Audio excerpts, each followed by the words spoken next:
We're a manufacturer, so one of the things you have to do in accounting for a manufacturing company is account for the labor and overhead associated with inventory. It's a little bit of an involved calculation that was done previously by taking numbers out of the trial balance and dropping them in Excel and kind of manually going through the process. Before we tied it directly into ActivReporter, I was always a little just concerned about, if we're having to drop numbers in by hand, how to confirm that number's right, how to be comfortable that number's right, and that we didn't make a mistake.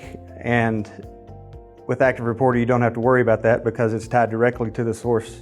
I took that basic format, put it in ActivReporter, and linked all the associated accounts that information is needed from to the spreadsheet, so it all comes in automatically.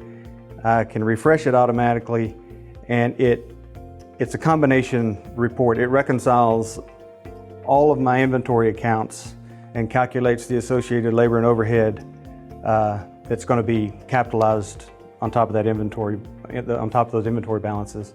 What would previously take at half a day to do, I can now do in 30 minutes.